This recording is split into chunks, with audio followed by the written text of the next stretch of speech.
नमस्ते, हमेशा खुश रहिए।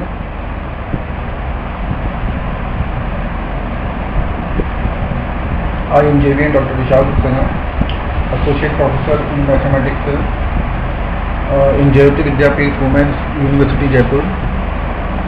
Today I am going to discuss about the module Introduction of Quantitative and Statistical Techniques. This module is a part of the course Quantitative and Statistical Techniques in the program of PhD coursework.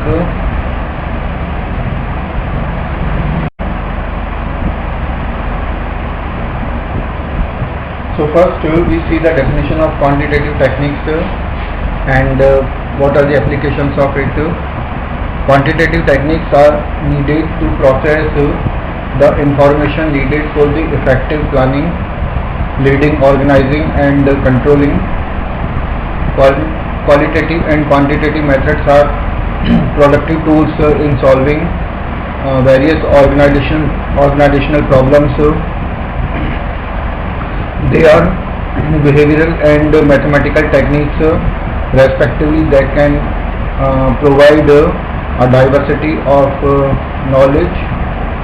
Quantitative analysis concentrates on facts, data and numerical aspects associated with the problems. The emphasis is on the development of mathematical expression to describe the objectives and constraints connected with the problem.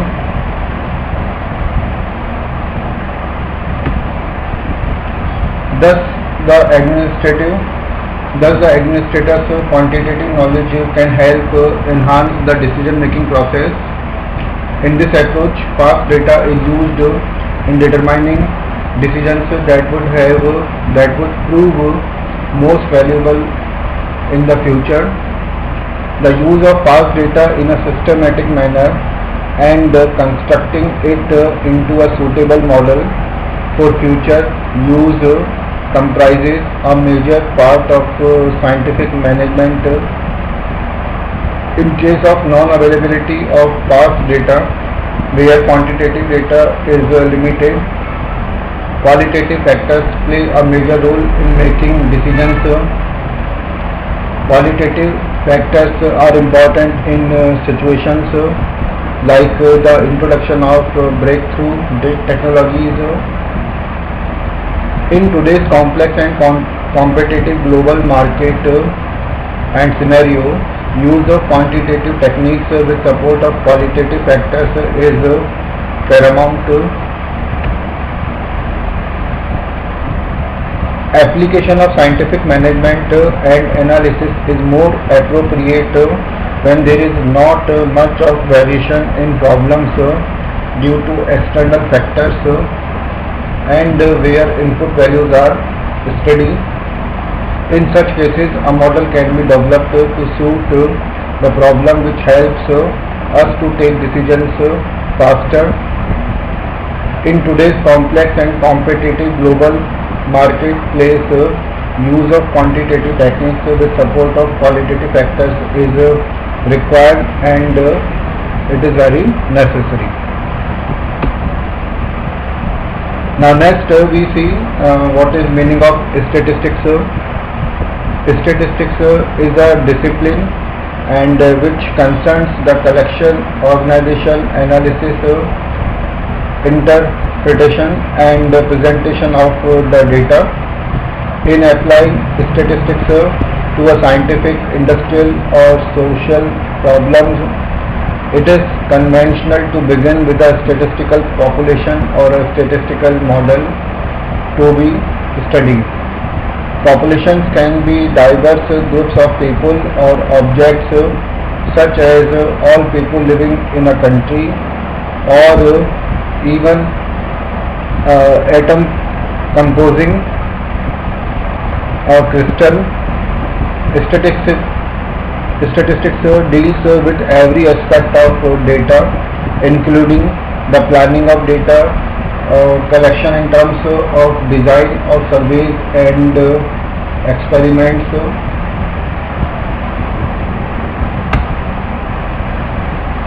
The two main statistical methods are used in data analysis are here: descriptive statistics, which summarizes the data from a sample using indexes such as the mean or the standard deviation, and inferential statistics, which draw conclusions from data that are subject to random variation, for example observational errors, sampling variation.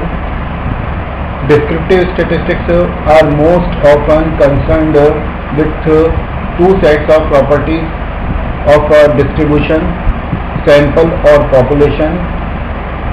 Center tendency or location seeks to characterize the distribution's central or the typical value, while the dispersion or the variability characterizes the extent to which the numbers of the distribution depart from its center and each other. Inferences on mathematical statistics are made under the framework of the probability theory, which deals with the analysis of random phenomena. A standard statistical procedure involves the collection of data leading to test of the relationship between the two statistical data sets or a data set and synthetic data drawn from an idealized model. A hypothesis is proposed for the statistical relationship between the two data sets, and this is compared as an alternative to an idealized null hypothesis of no relationship between two data sets. Rejecting or disproving the null hypothesis is done using statistical tests that quantify the sense in which the null can be proven false given the data that are used in the test.